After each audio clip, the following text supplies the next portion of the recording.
Well,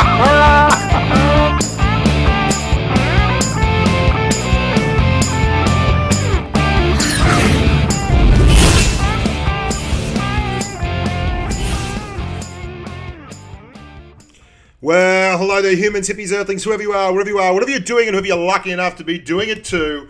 We've had a great time of late, haven't we? We had a great stream last night. We're going to have another good one tonight. And today we have the Borsig. This, my friends, oh my goodness, the new Tier 8 German tank destroyer, the new line. We're back today to give you the lowdown on this tank in particular, and it's going to bring up a few points that are very important to the gameplay, namely turreted TVDs versus flat-out standard non-turreted TDs. We're going to talk about the armour profile on some of these German tanks, how it changes your gameplay style and such. We're going to talk about this gun compared to the BL10 of the ISU 152, which is a very important comparison. And it's going to talk a little bit there about the turrets and what you should be doing against these kind of tanks.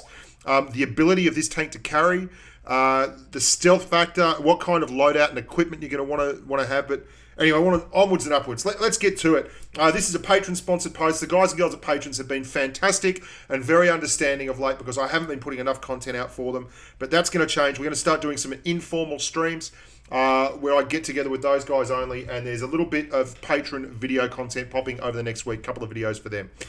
So this is the Wrecking Ball. I call it the Wrecking Ball because boy oh boy does it wreck stuff. The Borsig is an incredible tank. It's got a fully rotational turret. The most important numbers to remember, though, are 20, 10, and 8. And those are not the numbers that the power forward for the Cleveland Cavaliers, LeBron James, or he's playing small forward, I guess, averaged during last year's playoffs. Those are, in fact, your armor numbers. You have no armor. The reason this thing can get out and about, carry a gun that big, and have a fully rotational turret, and it's because it's got no armor whatsoever. You'll be hit for full HE rounds by everyone. So it really is going to affect the way you play the game. And the way you play the game has got to be with great situational awareness and an ability to see whatever's on the map, wherever it is. You're going to set on fire a lot. You're going to get lit up a lot. And you're going to do a lot of damage. Now, the Borsig can snapshot, which is funny because the actual gun stats, and I'm going to give them to you in a moment, the gun stats are 0.43 dispersion with a 2.7 second aim time, 3.5 rounds per minute. You have 640 alpha on your 150mm and 215 millimeters of penetration on your AP and 334 on your HE. And I think it's about 86 millimeters on your HE, not your heat. Heat is 334, sorry. Look at this. This is a tank destroyer. I mean, 0.43 dispersion, 2.7 second aim time. It should not pull shots like this off, but it does. And this is why we need to talk out this whole... Watch this. I'm going to chase down this Pershing and hit him on the move again. Now, you can't do this in all the German TDs, turreted TDs, in fact. This is very much a Borsig thing. The grill is horrific at on-the-move stuff, and its turret doesn't rotate the whole way. And the waffle tractor, don't get me started on that one. I mean, look at this thing just powerhouse its way through stuff. You've got a turret.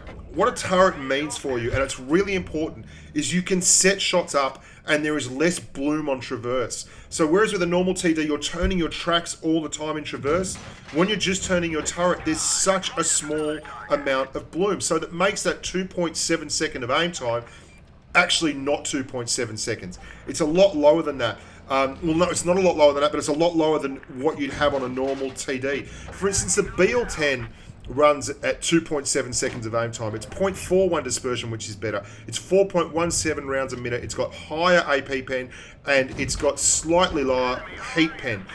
But that's not the big thing. The big thing with the BL10 is you can't go around corners like this with your shot already set up and ready to go. And I'm in a tier 9 game here, and look at the way the Borsigs sets the shots up. It's so much easier. In a BL10, you'd never be able to get this done. Well, is in an ISU 152 rather. And that is the real key. The Borsig has a fully rotational turret. Now, you've got to be map aware because, as I mentioned, it has absolutely no ammunition whatsoever. So, for that reason, I run with this tank a gun laying drive, a pair of binoculars, and a gun rammer. And that's important because you need your rammer. I very nearly ran camo net instead of the gun lane drive, but gun handling is king, and you need it. And look at this, switch to HE, you're going to hit the back deck of an IS-8 that's a tier 9 heavy. Thank you very much. There's 1,000 hit points straight in the back pocket. It makes your HE so much more valuable because you can actually use it.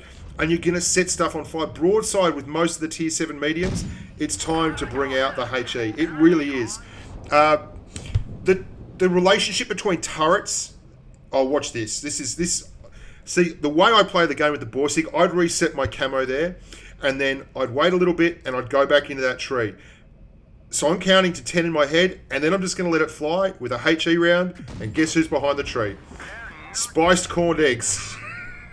I love doing that stuff. I mean, look at the way it can track targets. It's fantastic. And we're going to set this poor old IS-3 on fire. Your AP pen is plenty to make do. You can use heat whenever you need it. But it's really that snapshot factor like this that lets you set shots up and roll. If you look at the T30 and the T95, for instance, whenever you've got a turreted TD, they always penalise you slightly on the gun handling, even though it's the same gun. And there's a good reason for that, because your dispersion is so much tighter and your ability to snap shots is so much tighter, and you will hit shots you just don't think you're going to hit with any gun, let alone a .43 150mm gun. But it works, and it works tremendously well. And not just works, it carries like a boss. For a tank that has absolutely no armour, I mean, launch this shot. It's a snapshot. For a TD with a gun this big, that's a snapshot. Now, for a tank that has absolutely no armour, it is phenomenally successful at carrying games because you can set shots up so easily, and you have so much alpha that once anyone at tier 9, even when you're fighting tier 9 tanks, once anyone at tier 9 is under 700 hit points, they are a very, very high potential one-shot. Even I've rolled, mid sevens on this. I think there was a shot before where I rolled a mid 7, and it carries all the time. I don't know why. I like this so much, but I have such a hard time with the waffle tractor. The waffle tractor is all screwy with its gun handling. It's a rear-mounted turret. It goes a little bit off track. The Borsig is absolutely phenomenal, and you've got to be patient with it. I've looked at the map. I've seen they've got one light tank. He surely has to come this way. I'm stock still. I've got my HE loaded. I'm going to wait for him to engage and get absolutely keen on my tank, on the tanks in front of him, so that he's tunneling hard and he's got his zoom in, and then I'm just going to slip back. There you go. He's fired 2. He's waiting on a reload and he's not moving. So I know he's absolutely available and he's not going to see me till too late. And then you line him up with HE and you're going to one-shot him. 1,000 hit points. Bang. Gone. You've got to play the tank like that. You've got to have stealth on your side. You've got to at all times be aware where everyone on the map is, because if you get hit, you will get hit and hit hard. Now, this IS-6 and I, the last 2 remaining, I've just knocked off another one. There was an RU-251 there as well. We HE'd him for a large amount, and we've gone to the heat pocket because obviously we want to make sure that we pen here. This is for all the chocolate rations. And this is where the tank excels, because you've got 640 alpha. So if you can hit, and look at that, it's such a lovely tank. We know we're going to get hit here, so we start moving forward anyway. If he's going to hit us, we may as well let him hit us and make sure we get the next shot in, which we do. And then we can start moving back. We've dropped adrenaline, and we're not even doing that. We just want to absorb this shot, make sure we get the final shot in, because he is now a one-shot, and the tank performs again. Straight through the side, 330mm of pen on your heat, 334 in fact. You've got 33 degrees of traverse in your turret and 33 degrees of traverse in your tracks. There we go, one straight into the side of the good-loving tortoise. Watch how you can set this tank up for snapshots. Okay, I'm rolling full speed here with adrenaline on. Just drop it in, fire, and keep going. Never stopped once. Just kept on going. And there's an E75 around the corner there. We're going to keep rolling. We've now got 2 tanks on our right, 1 on our left that's a tier 9. There's me and that T30 left. I'm just waiting for someone to pop their head up. Here we go. Got him. HE, very, very fine. When you've got 960 alpha on your HE, it lets you do all kinds of splash shots. And we've switched back. We can't see that defender. We know there's an E75 somewhere on the left. We're going to push down and around. The 75's popped. Now remember what I talked to you about with this tank, how much easier it is to set up shots. Because you're not in a BL10, you can just roll across. Look at that. I mean, you couldn't do that in most TDs, especially not at tier 8. The BL10 is at tier 8, it has that huge alpha, and that's all well and good. But you've got that alpha on a turret, and it just knocks people out. Watch this on this E75. Don't even slow down.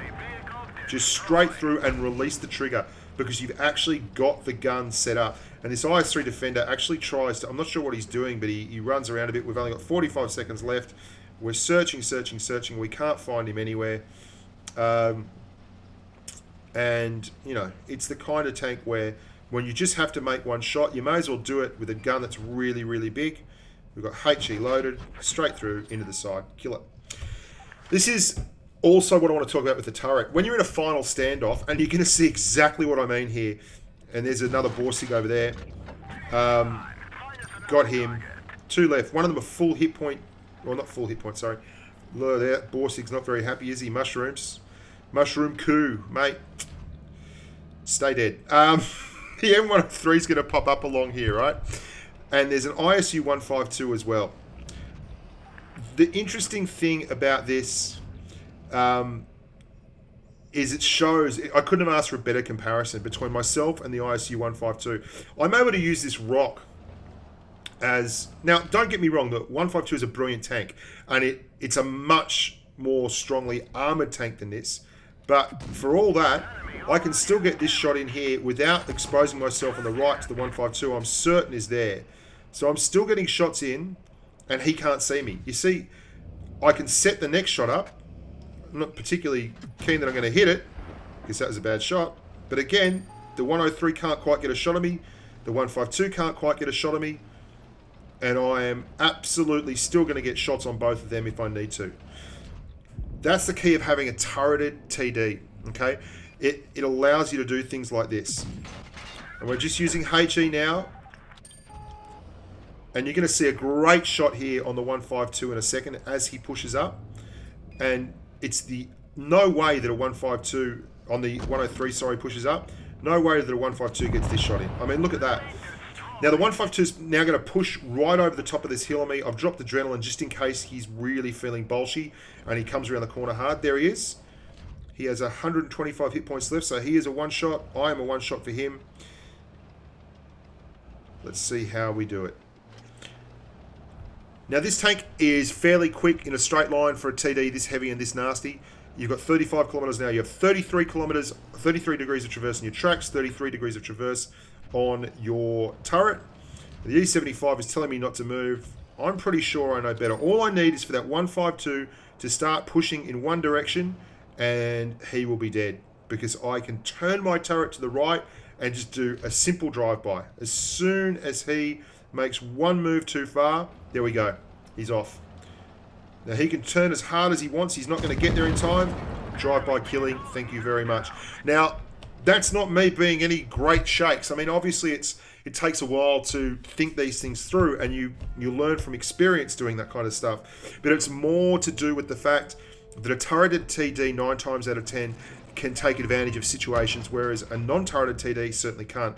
And you're going to have to get used to playing with no armor and low hit points, because at certain times you save that hit point pool. You save it, you save it, you save it, and then you spend it to actually do damage, which is lovely. It's a great concept, hey. Now, we've got flogged from the left. You can see we're on a very, very low amount of hit points. We cannot, in fact, take a hit from anyone else at all. Stealth 251, my very good mate, is up there on the right, and he's one of the Ace clan members. Great clan, long time clan actually, probably one of the longest clans running around on the Asia server. Longest tenured clans on the Asia server. And we're just making sure that we support him as best we can. And we've gone to heat because we're on 10 hit points and we want every shot to count, or we won't be winning this one. Little chance at HE. No, no need. Go to AP. There's the Tiger 2. We move up. You've got to be a bit of a vampire, guys, because this tank it simply cannot carry. And you can be very, very team dependent. Less team dependent, I admit, than the grill and the Waffentrager, where you can get, like, if you've watched the stream last night, you would have seen what happened. I went from the grill to the Object 263, and we went from losing with teams doing nothing to winning with teams doing nothing, because the tank is so much better suited to creating its own content, or its own shot. And you can see Stealth's finally done. There's just me and one other, an IS and a T-34. And I guess right here, I guess the IS is going to come out here. I'm spotted, so the T-34 has to be on his way, and he'll be moving up and either trying to flank or get behind me. And if that's the case, much like that blind shot that I made on Vineyards, I'm thinking, what would I do if I was him? And what I would do is probably go around to the TD that's looking out there and try and flank him from behind and get a shot into his date. So let's set up right about here. And lo and behold, he has already committed that course of action and he turns up. Bad luck, gun. Not a bad effort. It's exactly what I would have done, mate, but that's probably why I went there. So that's the Borsig, guys. I run on my loadout. Obviously, I run rations. I run both rations and the lesser version of rations, the 3% and the 10%, and one engine fuel loadout. I run a set of binoculars, I run a gun rammer, and I run a gun lane drive. You cannot, in fact, run vents with this tank because it is an open-topped tank, but you do have a full 360 degrees of traverse to set your shots up, and it's a lovely tank. I enjoyed it immensely. Little wrecking ball. It's got 2,400 average damage for me on the exhibition account that I'm running at the moment, and that's a considerable amount of damage to be chucking out at tier 8. Anyway, guys and girls, I'm Bushka Blitz. Lots more coming. If you haven't already, please enjoy the videos and subscribe and like it always. And look, tell your friends, tell your family, tell all the people to come along and check out the Bushka Blitz channel. Thank you very much for being so supportive and being a fantastic little community we've got here. Give yourselves a pat in the back and turn up again tomorrow, because I'll be doing probably a T110 E5 video or something like that. There's a stream on tonight. Lots of love. Bye for now. Oh, and stay safe on the battlefield.